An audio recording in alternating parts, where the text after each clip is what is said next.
오늘은 누가복음 8장 1절부터 3절까지 말씀을 통해서 예수와 함께 동행하였던 여인들의 삶을 보겠습니다. 보통 우리 예수님을 이렇게 생각해 볼 때 우리 인간적인 눈으로 보면 아무 대책 없이 가신 분이에요. 예수님이 그러시잖아요. 나는 내 머리를 둘 데도 없다. 그럼 어디서 주무셨나요? 또 예수님이 제자들과 같이 이렇게 밀밭 사이로 갈 때 제자들이 하도 배고프니까 안식일에 알을 이렇게 떼서 비벼가지고 먹다가 바리새인들이 안식일에 비비는 일을 했다고, 먹은 것을 하는 것이 아니라 일을 했다고 안식일에. 그래서 또 예수를 또 공격하는 모습을 보았죠. 제자들이 왜 비벼서 먹었을까요? 배고프니까. 그럼 예수님은 어디서 드셨나요? 없어요. 없습니다. 예수님이 어디서 주무시고 어디서 뭘 먹고 했다는 얘기가 없어요. 그럼 예수님도 완전하신 하나님이지만 완전하신 사람이잖아요. 그럼 사람이면 뭘 먹으셔야 될 텐데 먹었다는 기록이 없어요. 심지어는 오병이어에 있어서도 예수님이 뭐 드셨다는 얘기가 없어. 그냥 나눠주셔서 남자만 5,000명 아니면 4,000명을 먹이셨다라고는 돼 있지 예수님이 드셨다는 얘기가 없고 제자들도 마찬가지. 여기서 첫 번째, 우리가 하나님의 일을 감당할 때 우리가 무엇을 먹을까, 무엇을 마실까, 어디서 잘까 고민하지 말라는 주님의 설교입니다. 주님은 말씀으로만 설교하신 것이 아니라 주님의 삶으로 설교하셨어요. 그래서 주님이 언제 야 먹을 거 좀 가져와라, 나 좀 배고프다, 야 어디서 좀 자자, 그런 말씀 없어요. 그죠? 제자들도 그렇게 한 얘기 없어. 그래서 저도 이 목사의 길을 걸어가면서 주님은 어떻게 주무셨을까? 무엇을 먹으셨을까? 그게 좀 궁금하기도 한데 오늘 누가복음 8장 1절부터 3절까지 거기에 대한 답이 여기 나옵니다. 하나님의 아들이시고 전능하신 하나님이시지만 하나님은 그냥 마치 요술 부리는 것처럼 배가 고프니까 어이 가져와 해가지고 통닭 이렇게 가져온 것도 아니에요. 그거 아닙니다. 그냥 그대로 이 하나님이 통치하신 이 세상을 그대로 움직이시면서 거기에 수능과 함께 생존하시죠. 그 생존의 한 수단으로 쓰임을 받는 사람들이 바로 여기 8장 2절 3절에 나오는 여인들입니다. 제자들은 때로는 내가 주님의 오른편에 앉을까 왼편에 앉을까 그걸 좀 다투기도 했어요. 누가 또 그렇지만 이 여인들은 그냥 아무 표가 없어요. 이 복음서를 잘 보세요. 이 여인들이 뭘 어떻게 다투었다는 얘기도 없고 뭘 했다는 얘기도 없습니다. 아무 얘기가 없습니다. 아무 얘기가 없다는 얘기는 그것은 굉장히 잘했다는 얘기입니다. 헌신했다는 얘기예요. 그러니까 예수님도 그렇고 제자들도 그렇고 이런 문제에 대해서 전혀 언급이 없어요. 우리 진리와 제자교회 우리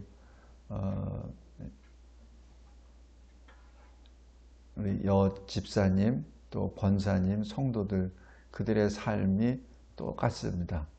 아무 말 없어요. 그냥 소리 없이 아무 말 없이 자기 위치에서 묵묵히 한 걸음 한 걸음 행합니다. 여기 8장 1절 한번 보세요. 예수께서 각 성과 마을에 두루 다니시며 하나님의 나라를 선포하시며 그 복음을 전할새 12제자가 함께 하였고, 그리고 이 예수님과 12제자에 대해 추가로 2절에 보면은 막달라 마리아, 3절에 요한나, 수산나, 그리고 다른 여자들 함께 주님과 동행합니다. 동행할 때 예수님이 뭘 가지고 다니시나요? 요즘처럼 무슨 카드를 쓰시나요? 아무것도 없죠. 그러니까 여인들이 자기들의 소유로 그들을 섬기더라 라고 기록합니다. 이 누가복음은 누가가 기록하죠. 성령의 감동함으로. 근데 누가는 바울의 제자죠. 바울의 의사이기도 하지만 바울이 로마 감옥에서 순교 직전까지 다른 사람들은 다 떠났어도 바울을 떠나지 아니하는 어떤 유일한 사람, 누가입니다. 그래서 누가가 이 말씀을 받습니다. 근데 누구한테 받았을까요? 누구한테? 예수님이 제자들하고 같이 행하실 때는 바울도 없었어요. 그죠? 그럼 누구한테 받았냐고요? 여기 누가복음에 보면은 예수님이 어렸을 적에 12살 때 했었던 것이 기억나죠? 그때 마리아가 마음에 두었더라 라는 표현을 합니다. 그것은 마리아를 통하여 받았다는 얘기죠.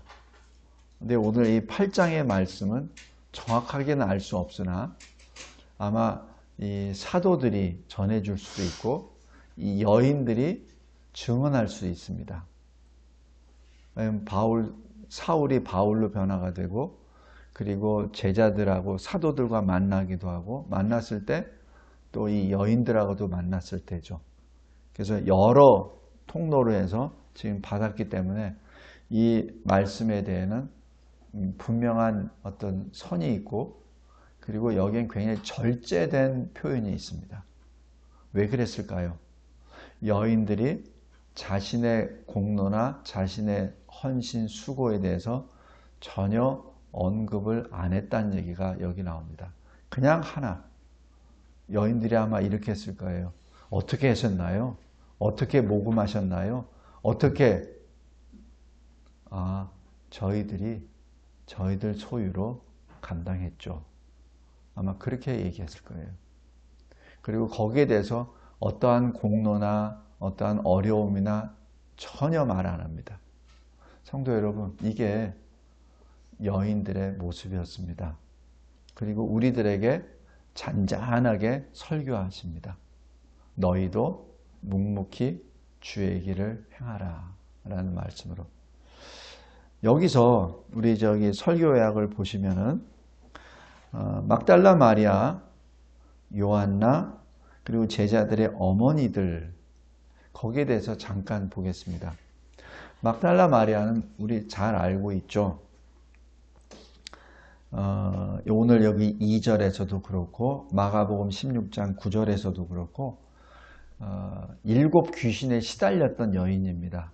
예수님을 만나고 그 7 귀신이 떠나고 난 다음에는 그 다음에는 예수의 제자가 돼서 늘 예수님과 함께 다녀요. 베다니에서 예수님을 위한 잔치를 벌였을 때 그때 그 며칠 전에 일어났었던 나사로를 무덤에서 불러내셨잖아요.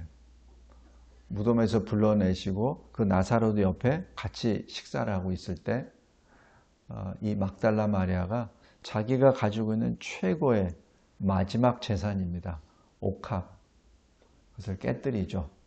그래서 300데나리온이라고 하면은 1데나리온이 당시 로마 병사 1일 수당이라고 보니까 그냥 얼추 10만 원만 잡았어도 한 3천만 원 정도 되는 귀한 거죠. 이게 막달라 마리아가 뭐가 있겠습니까? 귀신 들려서 그렇게 시달리던 사람이 자기가 가지고 있는 전 재산을 예수님의 십자가의 죽으심을 예비하는 그것을 행하시죠. 그래서 가룟 유다는 그것을 비판을 했습니다. 저 소외받은 자들, 가난한 자들에게 나눠줘야지. 왜 이렇게 쓸데없이 여기다 소비해? 예수님은 막달라 마리아의 마음을 받습니다.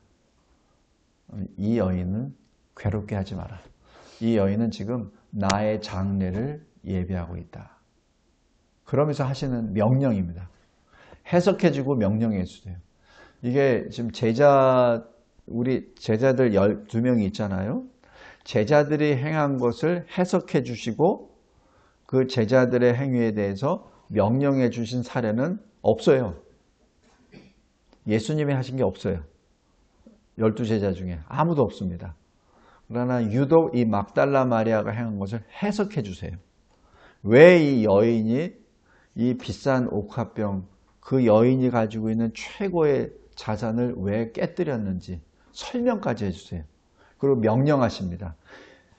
너희들이 이 온 세상에 다니며 복음을 전할 때 이 여인의 이야기를 전하리라 라고 하는 그 말씀은 전할 것이다 라는 미래형이 아니라 명령형입니다.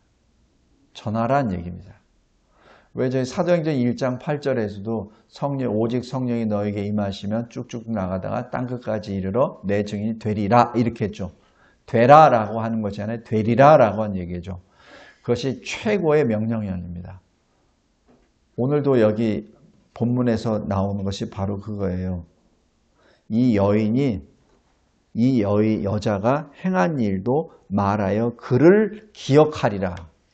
그를 기억하리라는 얘기는 뭐예요? 그를 기억하게 하라라는 얘기죠. 뭘 기억하라는 얘기예요? 막달라 마리아 이름이 아니라 그가 행한 일을 기억하게 하라는 얘기죠.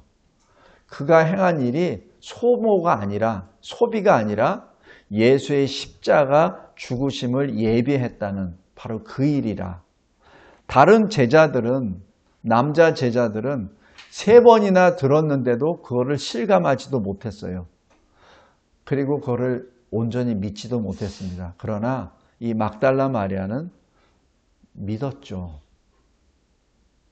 그리고 예수님의 십자가 죽으심의 그 고난을 몸으로 체휼 했기 때문에 눈물을 흘리면서 옥합병에 있는 향유를 붓고 자기 눈물로 그의 머리와 그 발을 닦았다는 얘기죠. 왜 발을 닦았습니까? 그 발 위에 못이 박히거든요. 막달라 마리아는 구체적으로 거기에 대해서 어떻게 했는지 정확히는 알 수 없으나 성령의 이끌리심을 받아서 예수님이 어떻게 죽으실 것을 지금 막달라 마리아는 체휼하면서 거기서 눈물을 흘리며 주님의 발을 닦은 것이죠. 그것을 예수님이 지금 해석해 주신 겁니다. 예수의 제자 가운데 이런 사람은 없습니다.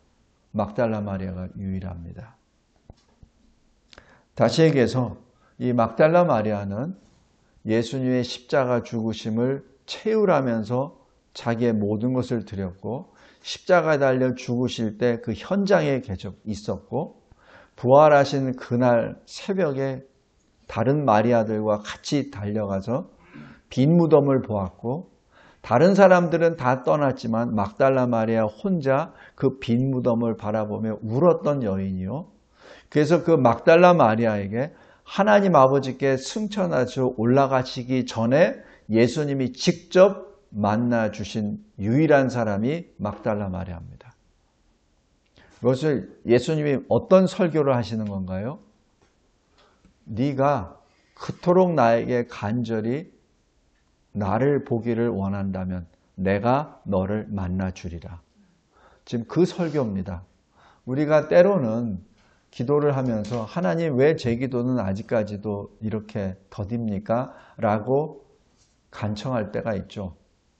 그때 막달라 마리아의 그 삶이 우리에게 주시는 설교입니다. 응답이에요. 막달라 마리아처럼 네가 기도했느냐? 세상 사람들은 다 멸시하고 조롱하고 하는 그 십자가의 자리에 막달라 마리아는 그 자리에 있었습니다. 제자들까지도 그 빈 무덤을 찾지 않았습니다. 또 예수님이 이 시신이 없다는 소식을 듣고 또 어떤 교회에서는 부활하셨다는 천사의 말을 듣고 제자들은 다 떠나버렸어요. 비었는데 뭐 더 이상 볼 게 뭐가 있어 라고 떠났습니다. 그러나 막달라 마리아는 그 자리에 그대로 남아 있습니다. 그래서 이 제자들에게 이렇게 전하라고 말하잖아요. 너희 아버지, 내 아버지. 그죠? 그 말씀입니다. 그걸 전하라는 얘기죠. 그리고 내가 갈릴리로 갈 테니 그로 가서. 그걸 지금 누구에게 말씀하신 거죠? 막달라 마리아에게. 그래서 막달라 마리아는 사도들에게 복음을 전하는 최초 사도가 되었죠. 그래서 막달라 마리아가 실은 1번 사도입니다. 다른 사도들은 막달라 마리아부터 복음을 들은 사람들이에요. 사실 순위로 보면은 막달라 마리아가 1번 사도입니다. 그 사람이 오늘 여기 누가복음 8장 2절에 기록이 됩니다. 그 다음에 3절에 보면 헤롯의 청지기 구사의 아내 요한나 이렇게 기록합니다. 헤롯이 누구죠? 그 왕이잖아요. 그죠? 여기 청지라고 되어 있는데 여기 헬라어 원어로 이렇게 분석을 해보면은 청지기가 누구냐면 재정 담당관입니다. 그러니까 우리 무슨 일을 할 때 어떤 그 뭐 보고를 하거나 어떤 업무에 대해서 보고할 때 제일 중요한 게 뭐예요? 회계잖아요. 다른 거는 뭐 이렇게 하더라도 회계에 대한 것, 재정에 대한 거는 분명하게 탁 해가지고 좌변, 우변을 다 비교하잖아요. 그죠? 그러니까 여기 구사라는 사람은 헤롯의 재정 담당관입니다. 근데 누가 재정을 담당하죠? 헤롯이 믿는 사람이죠. 다시 여기서 이 구사라는 사람은 헤롯의 신임을 받고 또 경제적으로 위치적, 정치적인 위치로 굉장히 높은 사람이에요. 근데 그의 아내가 예수를 따르는 제자가 됩니다. 근데 왜 어떤 계기로 그렇게 되었을까? 그거는 알 수는 없으나 그와 유사한 복음서가 기록됩니다. 요한복음 4장 한번 보세요. 요한복음 4장 46절부터 53절까지 보면은 예수께서 갈릴리 가나에 도착하셨을 때 왕의 신하가 자기 아들이 가버나움에서 병들어서 죽게 되었다라는 것을 예수께 고합니다. 여기서 왕의 신하. 그래서 이 성경 신학자들은 이 왕의 신하가 바로 구사가 아닌가 그렇게 추정을 합니다. 근데 사실 이 사람이 구사인지 아닌지는 우리는 알 수는 없으나 여러 가지 정황을 봤을 때 그렇게 추측을 한번 봅니다. 그래서 일단은 이 왕의 신하를 구사로 보고 보겠습니다.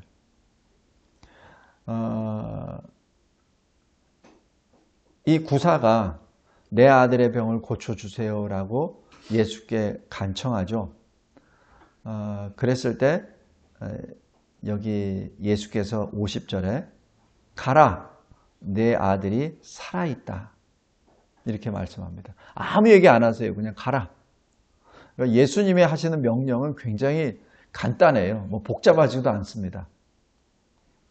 그 사람이 예수의 말씀을 믿고 갔다라고 기록합니다. 믿고 갔다. 이것도 대단한 믿음입니다.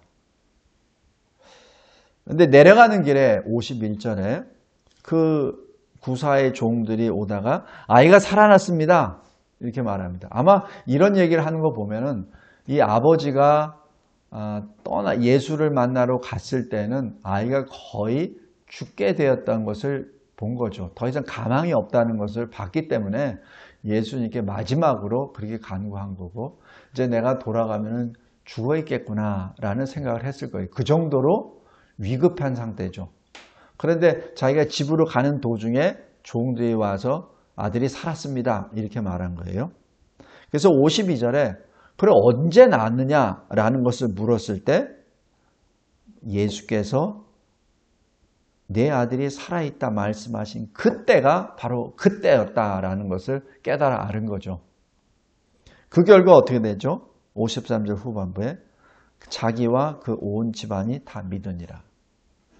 그래서 여기 이 구사로 이게 해석이 됐을 때는 구사와 그의 온 집안, 그러니까 아내 요한나 포함해서 모든 가족이 믿게 되었다는 얘기죠.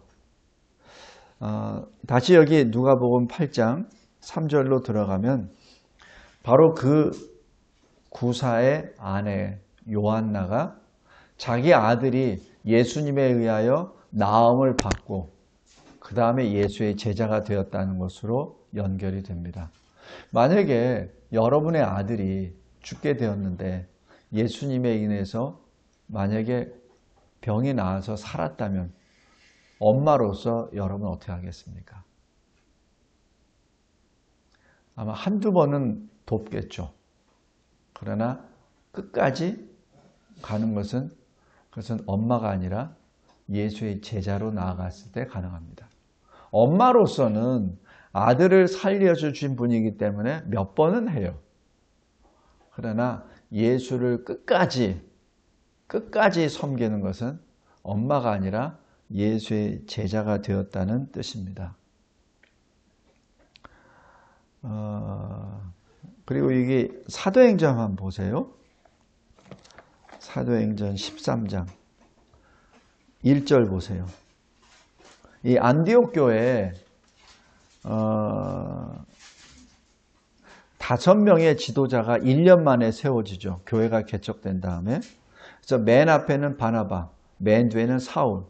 교회를 개척한 이 스승들이죠. 실질적으로 안디옥 교회 현지인이 지도자가 된 것은 3사람입니다. 하나는 시므온, 흑인입니다. 니게르니까 니그로, 그러니까 피부색이 검은 시므온. 그 다음에 두 번째 사람은 구레네 사람 루기오. 그 다음에 셋째 사람이 헤롯의 젖동생 마나엔입니다. 그래서 여기 제가 읽을 때마다 어떻게 헤롯의 젖동생은 왕이잖아요. 왕의 젖동생이라면 어렸을 때 왕과 같이 엄마나 유모의 젖을 먹고 같이 자란 사람이잖아요. 그 마나엔은 왕족입니다. 그죠? 어떻게 됐냐고요. 바로 이 왕의 신하, 구사, 그리고 그 아내 요한나, 그 가족 전체가 예수의 제자로 변화되므로 이 마나엔도 거기에서 복음을 받지 않았나라고 추측해 봅니다. 다시 얘기해서 이 요한나의 믿음은 정체되어 있는 믿음이 아니라 계속해서 확산시키는 믿음의 소유자라는 얘기죠. 어떻게 우리가 그것을 아냐고요? 그의 삶을 통해서 압니다. 그는 예수를 끝까지 수행하고 동행하죠. 특별히 이 구사는 경제적으로 어느 정도 갖춘 사람이잖아요. 그래서 아마 이 요한나가 예수와 그 제자들을 섬기는 데 있어서 많은 그 분량을 요한나가 감당하지 않았나 이렇게 생각이 듭니다. 그것이 여기 요한나입니다. 그다음에 세 번째 어머니들입니다. 예수의 제자들의 어머니들이죠. 바로 이 어머니들이 예수님이 십자가에 달리실 때도 거기 계셨고, 그 다음에 승천하시고 난 다음 다락방에 모였을 때도 그 마리아와 어머니들이 모이죠. 그래서 어머니들의 대표적인 사람이 누구냐면 세베대의 아들 야고보, 그의 형제 요한의 어머니, 이렇게 기록됩니다. 그래서 이 어머니가 예수님께 간청하잖아요. 우리 아들 둘이 있는데 하나는 우편에 하나는 좌편에, 이렇게 얘기하죠. 그런 이야기를 할 수 있을 정도로 예수님과 같이 가까이 동행했다는 것을 의미하죠. 그냥 예수님과 어쩌다 한 번씩 만나면 그런 얘기 할 수 있나요? 못하죠. 그러니까 이 세베대의 아들 이 야고보와 또 요한의 어머니는 항상 예수님과 같이 다녔던 사람이에요. 그러니까 예수님께 이런 요구를 하죠. 어디 그런 얘기를 감히 합니까? 그러니까 이 어머니가 두 아들이 가니까 어머니도 따라갔던 거죠. 그러면서 이 어머니로 가는 것이 아니라 예수의 제자로 가다가 나중에 끝까지 십자가까지 같이 나아가죠. 우리 누가복음 23장 한번 잠깐 보겠습니다. 누가복음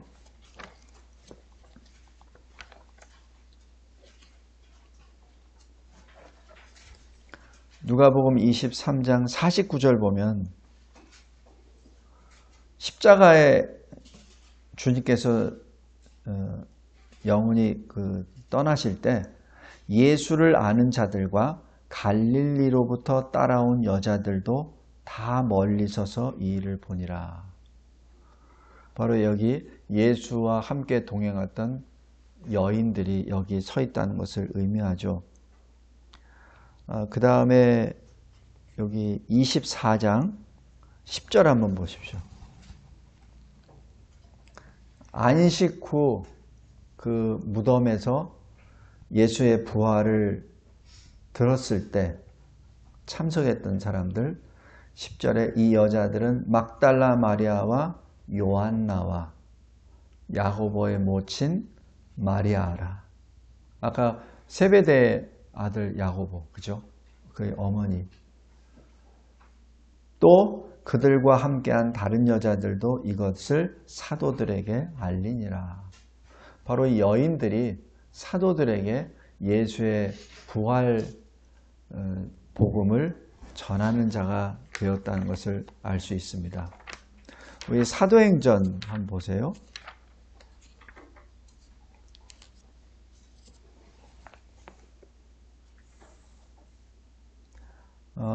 사도행전 여기 보면은 여기 1장 13절 14절 들어가 그들이 유하는 다락방으로 올라가니 베드로 요한 야고보 안드레와 빌립 도마와 바돌로메 마테와 및 알페오의 아들 야고보 셀롯인 시몬 야고보의 아들 유다가 다 거기 있어 14절 여자들과 예수의 어머니 마리아와 예수의 아우들과 더불어 마음을 같이하여 오로지 기도에 힘쓰더라 라고 해서 여기 나오는 여자들 예수의 그 제자들 중에 여자들이라고 하는 이 표현이 굉장히 여기서 또한 빠지지 않습니다. 제일 먼저 여자들 먼저 나옵니다. 그 다음에 예수의 어머니 이렇게 나오죠. 성도 여러분, 우리가 이 마지막 때에 예수의 증인이 어떻게 되어야 됩니까? 사실 저 개인적으로도 이 마지막 때라는 그 뉘앙스 때문에도 그렇고 지금 현재 이 세상이 너무 급박하게 막 바뀌어갑니다. 굉장히 많이 바뀌어가요. 제가 미국에 처음 갔을 때가 제 대위 때 84년, 85년에 처음 갔었어요. 근데 그때만 하더라도 미국이 우리에게는 사실 소망의 땅이었고 참 놀랄 만한 그 땅이었습니다. 모든 게 부러움의 대상이었죠. 근데 그것이 점차적으로 막 바뀌어가면서 지금은 그렇지가 않아요. 지금은 이 성경을 이상하게 해석하는 많은 무리들이 미국에서 일어나고 학교 기관이 아이들에게 이상한